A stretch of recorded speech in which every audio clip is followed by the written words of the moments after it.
こんにちは。皆さん最近悔しい思いをしたことはありますか？くっそー悔しいな、僕は最近思いました。こんにちは。 OK ジャパニーズです。今日は一人で話します。一人のモノローグエピソードです。いつもより少し長めにお話ししますよ。30分40分ぐらいかな、話そうと思います。トランスクリプトが気になる方はウェブサイトチェックしてみてください。はい、今日のテーマは悔しいって悪くないです。悔しいという感情はいい感情なんじゃないか、悪くないんじゃないか、そういうお話です。なぜそう思ったか。一つ目ですね。最近ですね、僕はセッションバーに行きました。セッションバーに行ったことがありますか皆さん。音楽を演奏するところです。お酒を飲むバーなんですけど、楽器が置いてあるんですよ。ギターがあって、ドラムがあって、ベースもある。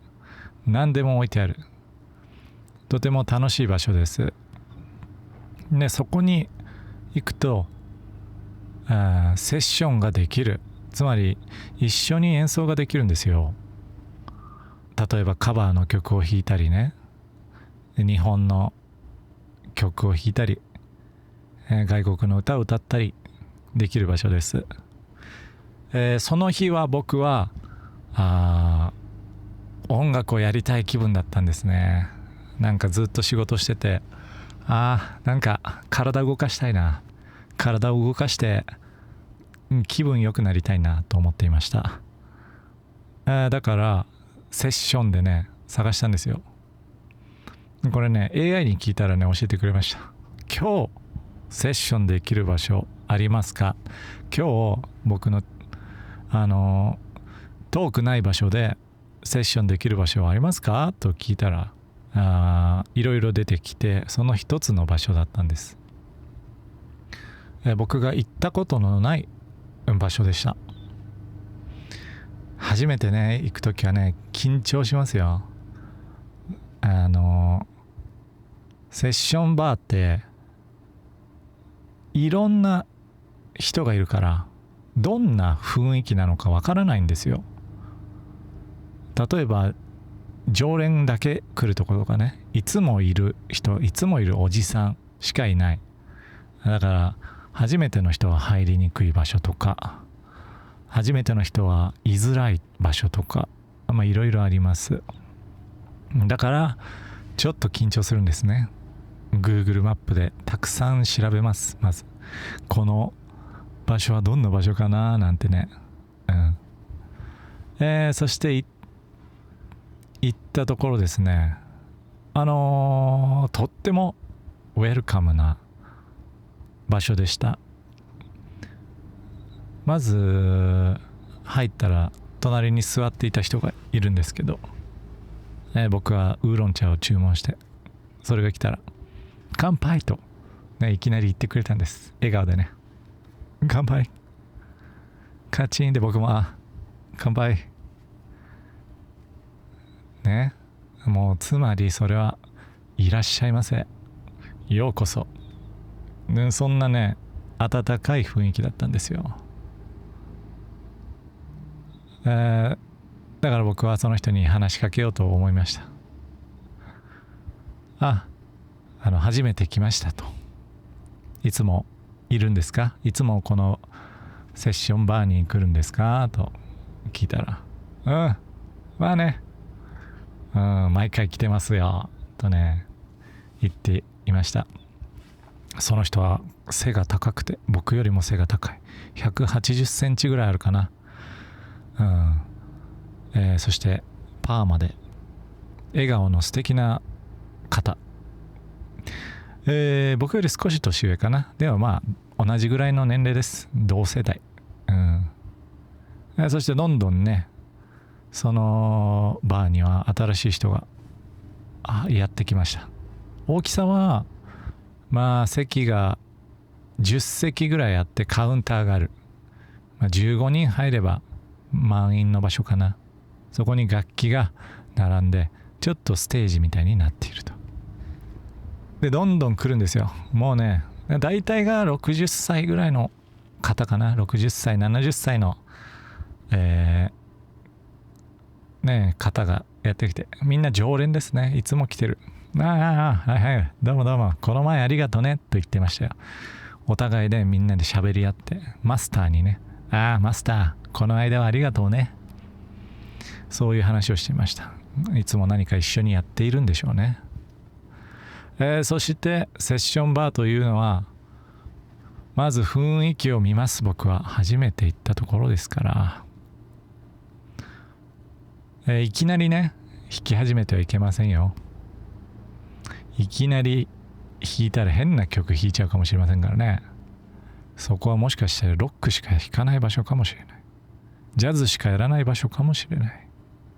ジャズのところでポップスなんて弾いたらね、白い目で見られますよ。変な目で見られちゃうかもしれません。だから最初は様子を見ます。しばらくするとみんなが楽器を準備し始めました。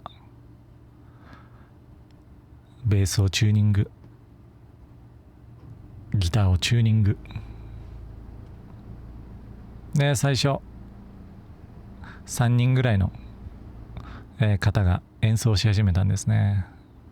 なんかの洋楽かな、70年代ぐらいの洋楽を演奏して、楽しそうにね演奏して 2,3 曲演奏したかな。で終わるとみんな拍手して、わーいいですね、だんだんここから始まってくるんだと僕は思いました。いいですね、ロックだ。よし、ロックの洋楽を演奏してる。じゃあ僕もロックの洋楽が演奏できるなと。僕はビートルズや70年代60年代のロックが大好き。そして日本の J-POP も聴きましたからね。そんな曲ができるのかな今日はなんて思いながら、そしたらねもうすぐに、次の晩、じゃあ OK さん弾いてみなよとね、その隣の笑顔の素敵なお兄さんが言ってくれました。僕はちょっと緊張しながら、いや本当ですか、じゃあやります。その時ね、僕はね言いました。ちょっとね歌がそんなに上手くないんですよ。高い声があんまり出ないんですよ。だから誰か歌ってください。僕はギターを弾きますと言ってね。そしたらなんか皆さん集まり始めて、じゃあ4人ぐらいで弾きましょうとなりました。やる曲はザ・ビートルズの、ノーウェアマンという曲です。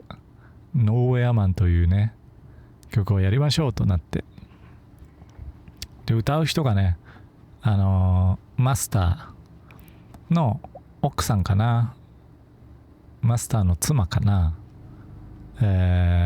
ママなのかなまあ飲み屋ね、居酒屋じゃないな、飲み屋ではね女性のマスターをママと言ったりしますが、じゃあママが歌いますとね、でもママも、覚えてないわよ、ビートルズどんなんだったっけ、メロディーが分かんないわ、でもまあ歌うわなんて言ってね。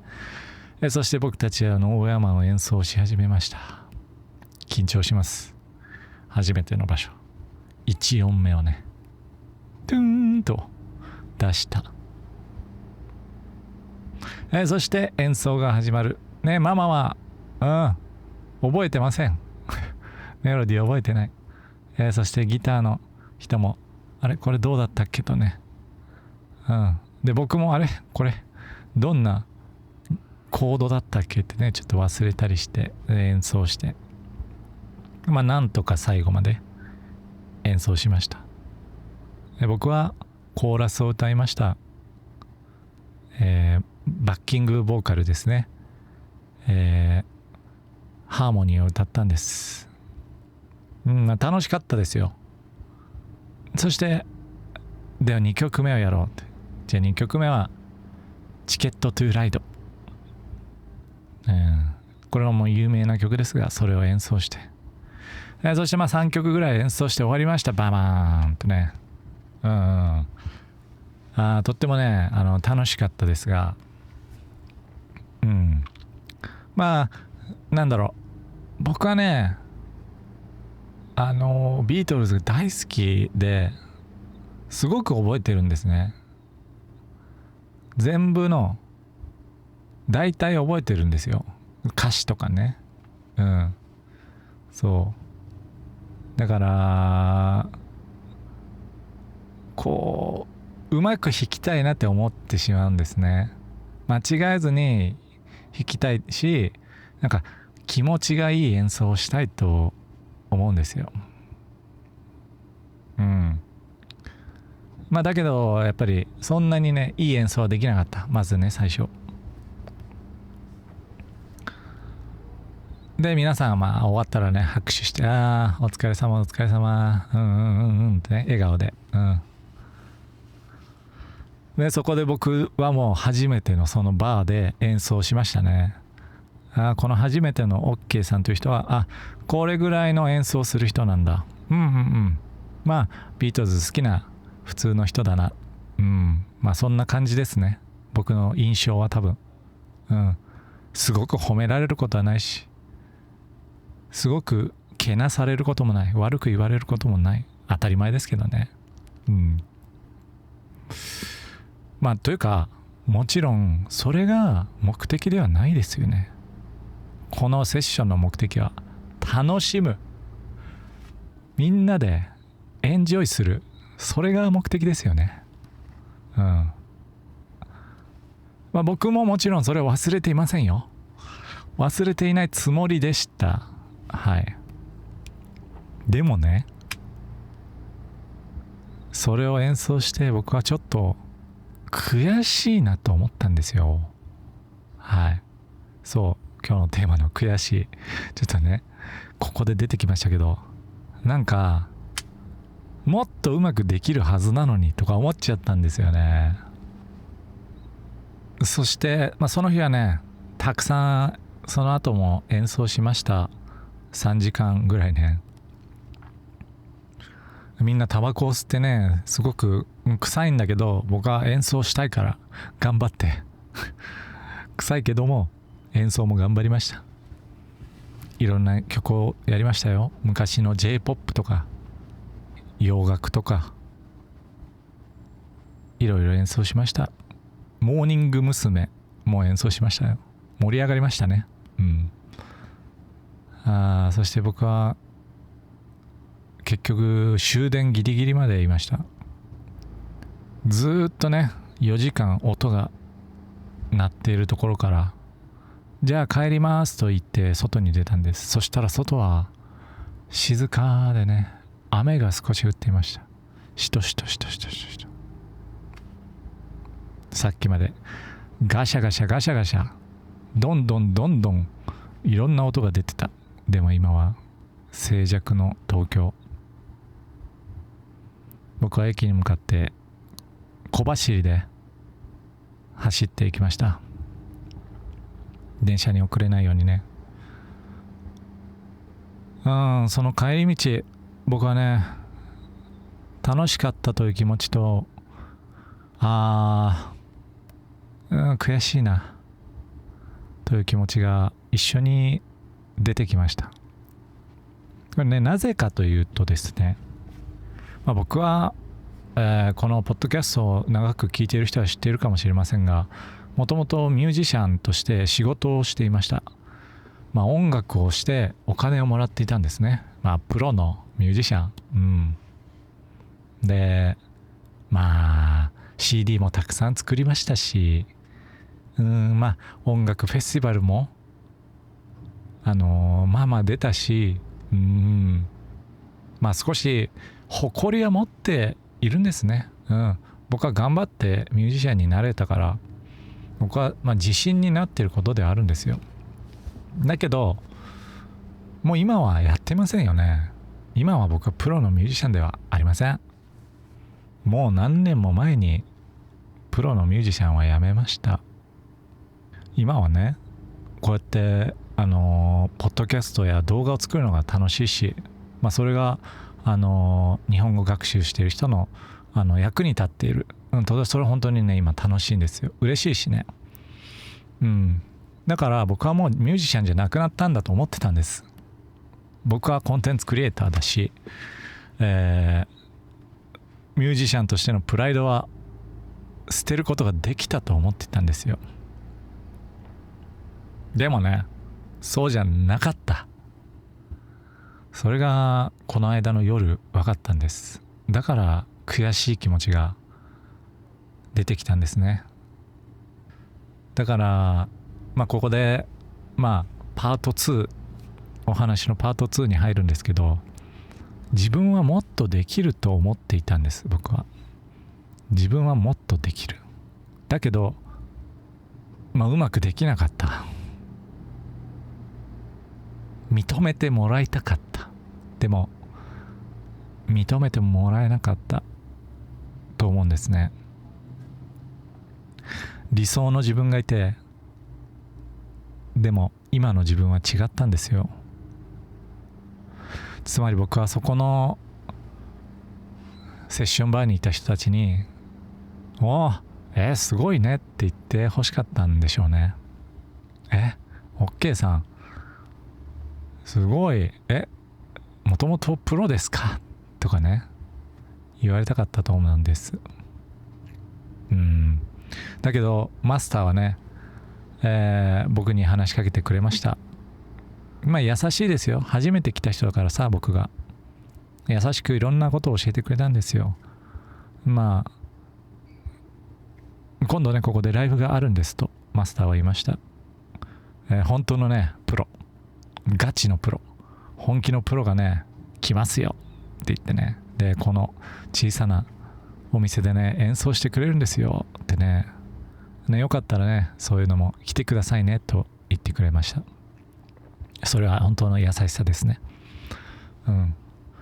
そしてそのさっきの常連の人も、いや本当にねこのプロの人が間近で見られるのはなかなかないよ、目の前で見られる機会はないから本当におすすめですよってね教えてくれました。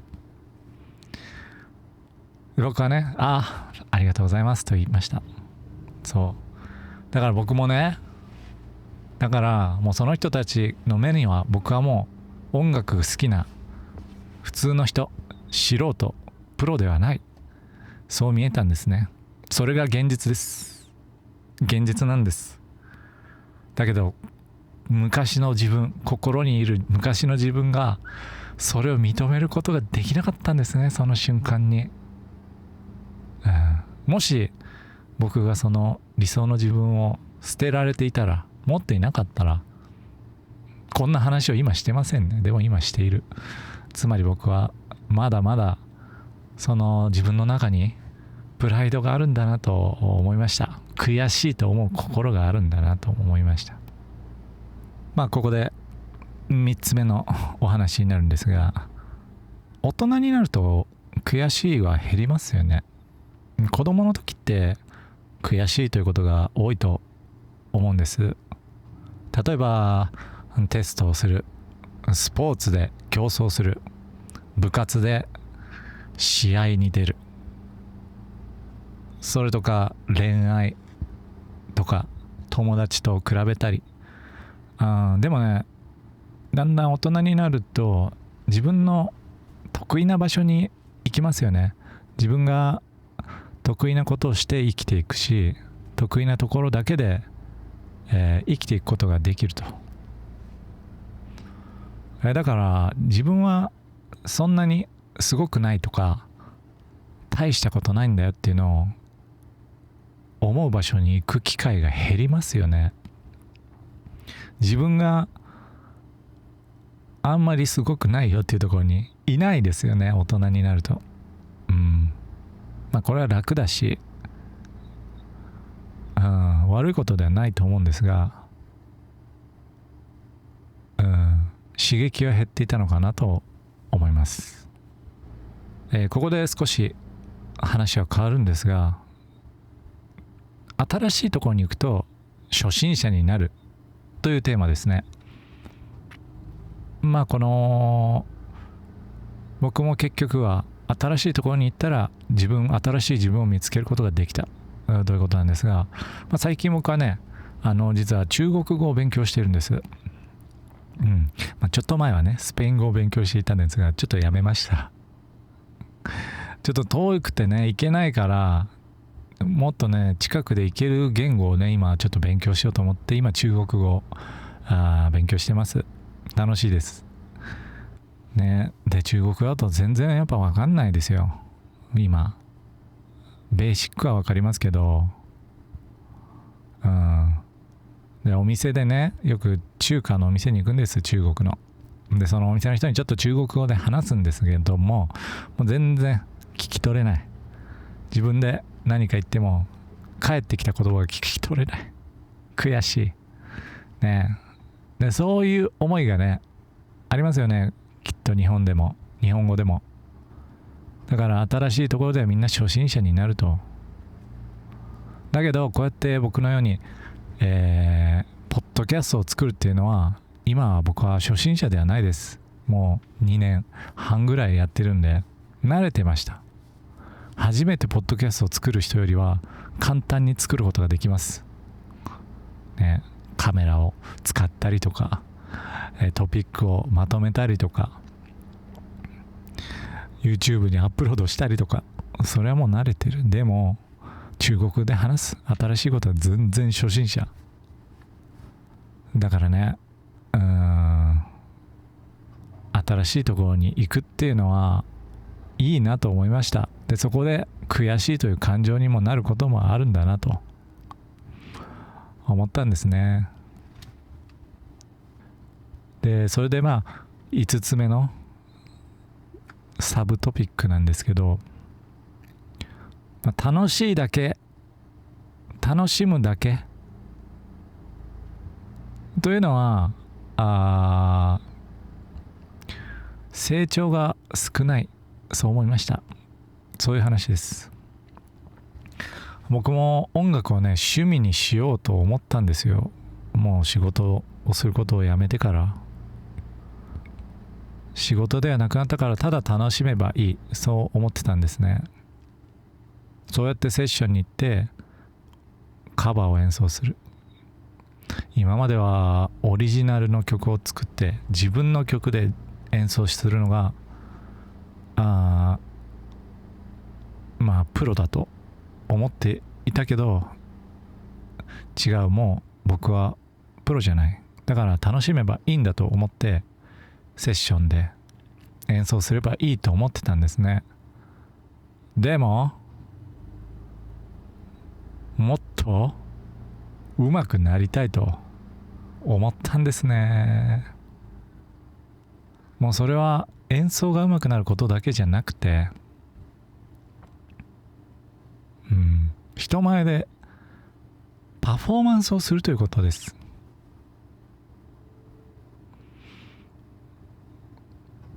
僕がねプロじゃないと思われた理由は多分大きく一つ、それが理由だと思います。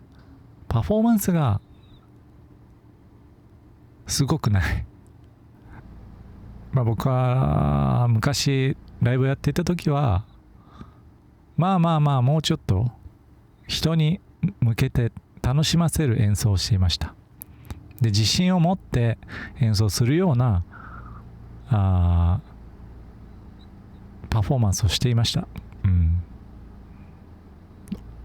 自信がないように見えない、だけどその日の僕は自信がないように見えていたんですね。自信がない人だ、新しい人はあまり自信がないようだな、だから多分初心者だろうな、そう思われたんでしょうね。僕はその日演奏した時は緊張しながら、いやあんまり上手くないんですよ、歌はねあんまり歌えないんですよとか、いろいろ言い訳を言いながら楽器を触って演奏していた。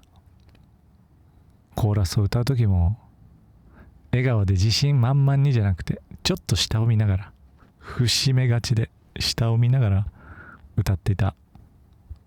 それ自信なく見えますよ。てか自信ない。そそれはね、プロではないですよ。プロには見えないですよ。はい。ということで、6つ目のポイントです。で、この悔しさ、それが嫉妬で終わるのか、行動になるのか。はい。ということです。悔しいことは2つの方向があります。悔しいな、もっと頑張ろう、もっと努力しようという方向と、もう一つが、いやもうおじさんだし、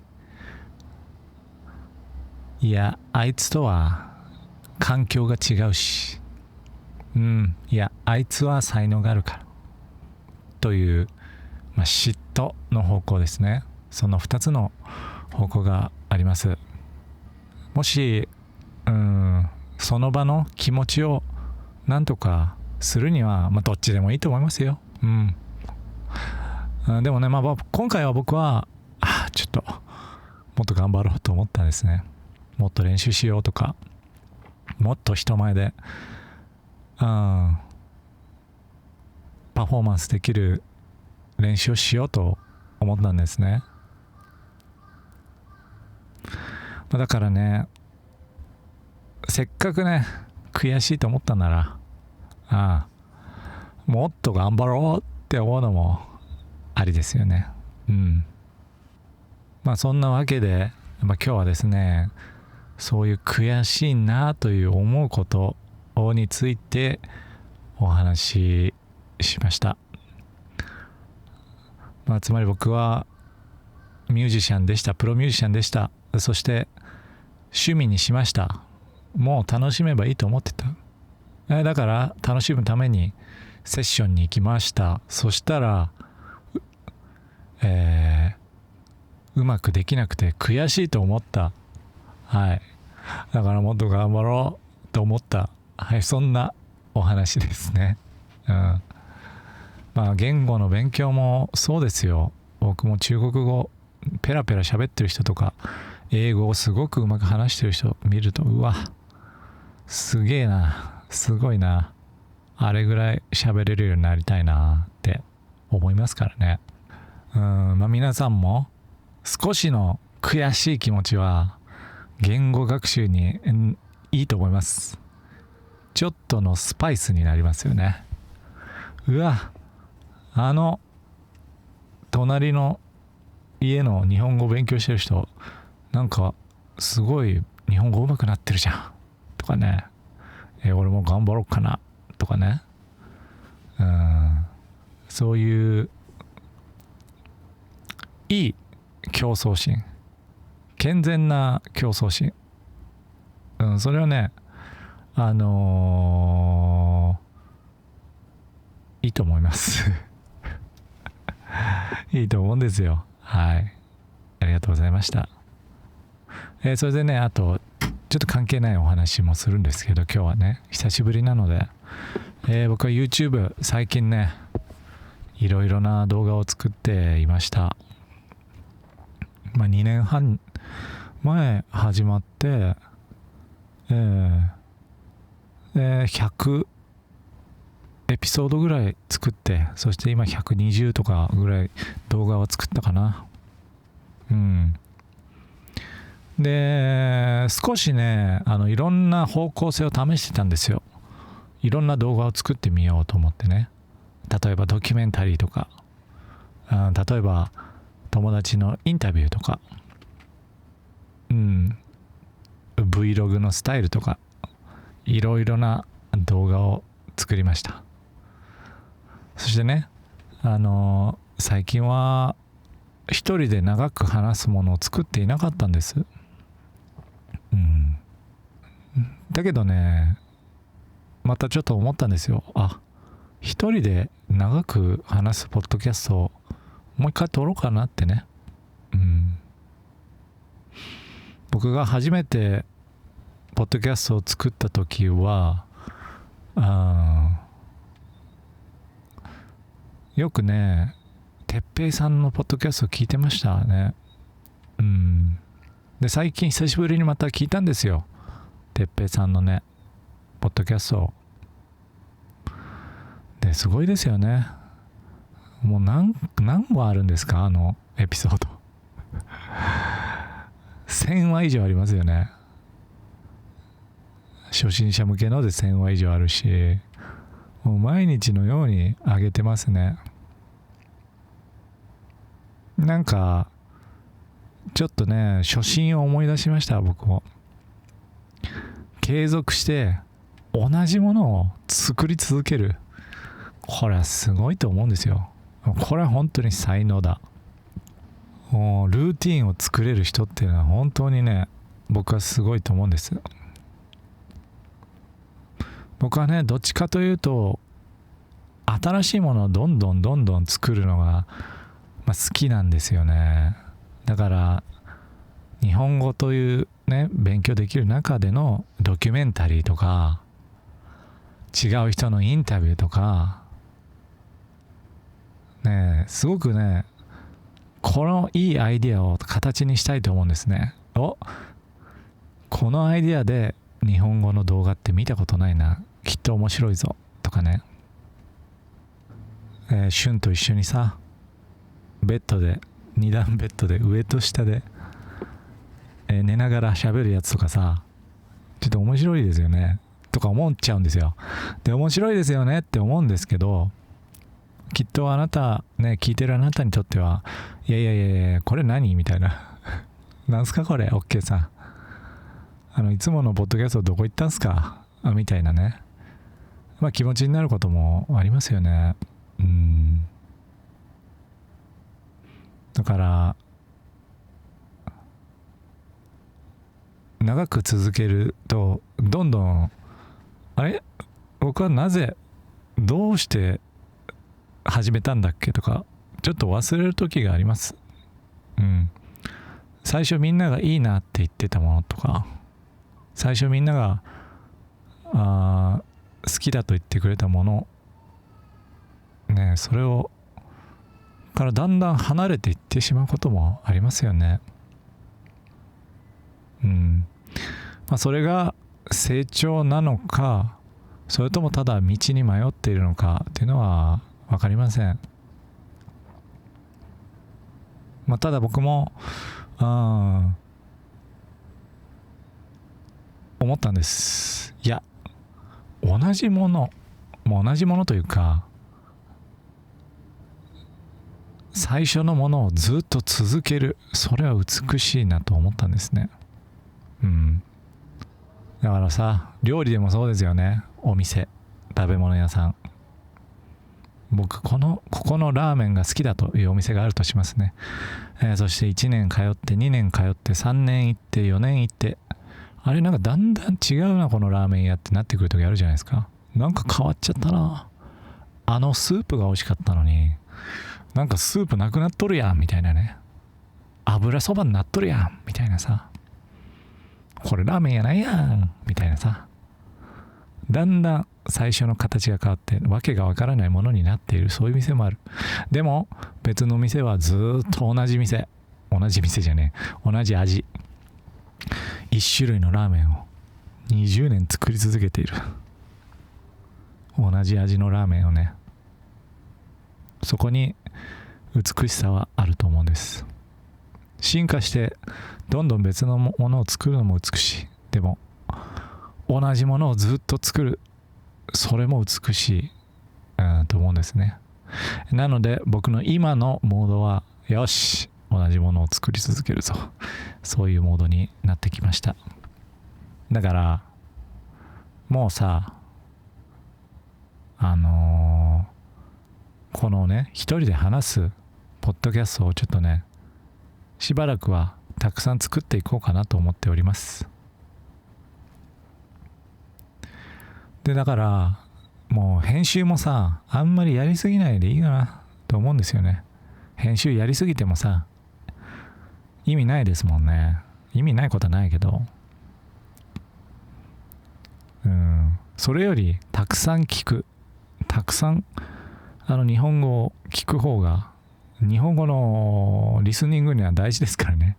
何より日本語を聞けるもの何よりそこですからね、大事なのは。